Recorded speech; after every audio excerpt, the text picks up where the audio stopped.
Assalamualaikum warahmatullahi wabarakatuh. Perkenalkan, kami dari kelompok 10 yang beranggotakan saya Riflatul Aisy Santri NIM 203200228 dan teman saya Ramadhania Fitri NIM 203200226.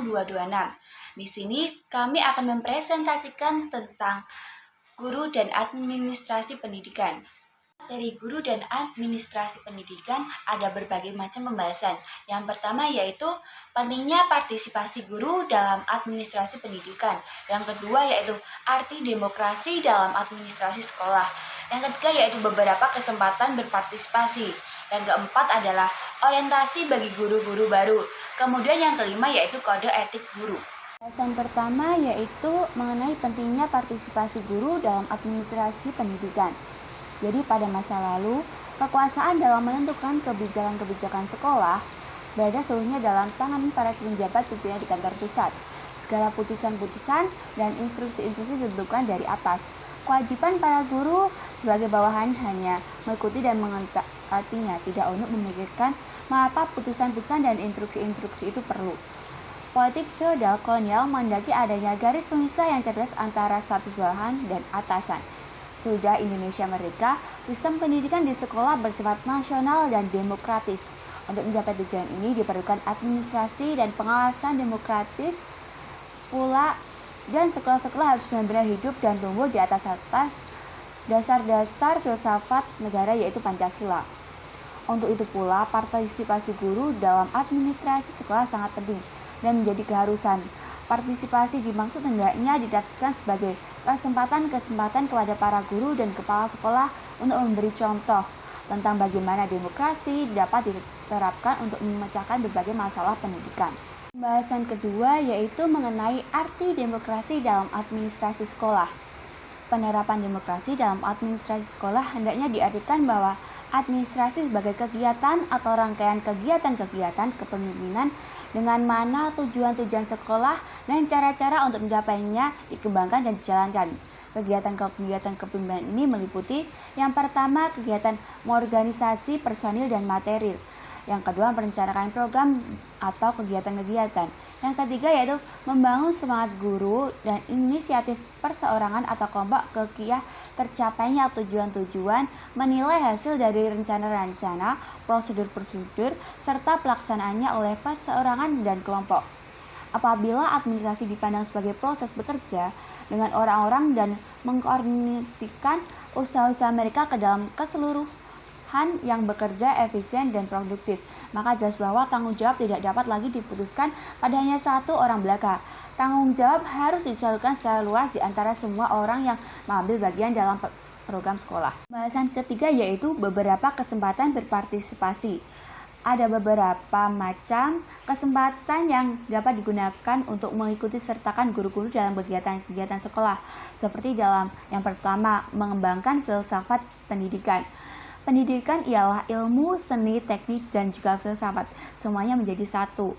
Filsafat pendidikan ialah penerapan filsafat pada penelitian masa-masa pendidikan. Mengembangkan filsafat pendidikan berarti bahwa dalam setiap langkah kegiatan mendidik selalu berusaha hendaknya menjawab apakah yang sedang kita lakukan, bagaimana kita melakukannya, apa sebab kita melakukannya, dan untuk apa kita melakukannya. Yang kedua yaitu memperbaiki dan menyesuaikan kurikulum. Biasanya penyesuaian kurikulum serta perubahan dan penyesuaian dilakukan pada tingkat inspeksi dengan bantuan sejumlah kepala-kepala sekolah. Guru-guru sendiri untuk sebagian terbesar tidak mengambil bagian apapun dalam perencanaan perbaikan kurikulum itu. Mereka tinggal menerima dan menggunakan saja menurut apa adanya. Yang ketiga yaitu merencanakan program supervisi. Dengan supervisi dimaksudkan kegiatan-kegiatan pengawasan yang langsung ditujukan untuk memperbaiki situasi mengajar belajar dalam kelas.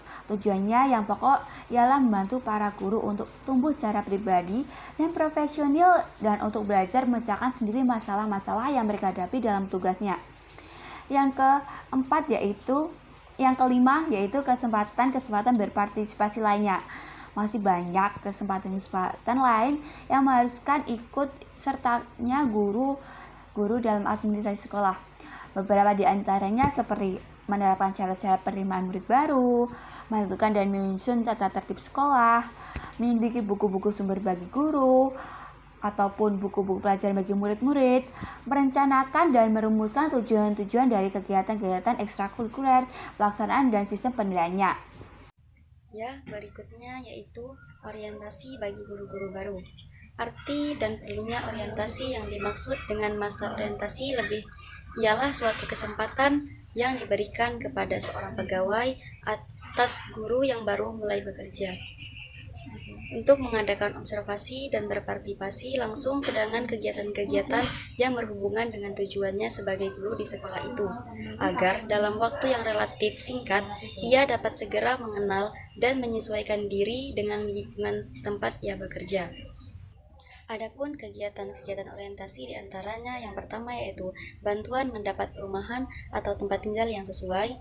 Yang kedua, mengenalkan guru baru kepada sistem dan tujuan sekolah. Yang ketiga, mengenalkan guru baru kepada kondisi dan situasi masyarakat lingkungan sekolah. Dan yang keempat, membantu guru baru dalam perkenalan dan penyesuaian terhadap personel sekolah. Yang kelima, membantu guru baru dalam usaha memperbaiki dan mengembangkan kecakapan-kecakapan mengajarnya. Dan yang keenam, membangkitkan sikap-sikap dan minat profesional. Dan yang terakhir, menyediakan kesempatan untuk bertukar ide-ide. Berikutnya mengenai kode etik guru. Isi kode etik guru yang pertama yaitu guru berbakti membimbing anak didik seutuhnya untuk membentuk manusia pembangunan yang berpancasila. Yang kedua, guru memiliki kejujuran profesional dalam menerapkan kurikulum sesuai dengan kebutuhan anak didik masing-masing. Yang ketiga, guru berusaha memperoleh informasi tentang peserta didik sebagai bahan melakukan bimbingan dan pembinaan. Yang keempat, guru menciptakan suasana sekolah sebaik-baiknya yang menunjang berhasilnya proses belajar mengajar. Yang kelima, guru memelihara hubungan baik dengan orang tua murid dan masyarakat sekitarnya untuk membina peran serta tanggung jawab bersama terhadap pendidikan. Yang keenam, guru secara pribadi dan secara bersama-sama mengembangkan dan meningkatkan mutu dan martabat profesinya. Yang ketujuh, guru memelihara hubungan profesi, semangat kekeluargaan dan kesetiakawanan nasional. Dan ke-8, guru secara bersama-sama memelihara dan meningkatkan mutu organisasi profesi guru sebagai sarana perjuangan dan kepengabdian. Dan yang terakhir, guru melaksanakan segala kebijakan pemerintahan di bidang pendidikan. Sekian presentasi dari kami. Jika ada kesalahan kami mohon maaf. Kami akhiri. Wassalamualaikum warahmatullahi wabarakatuh.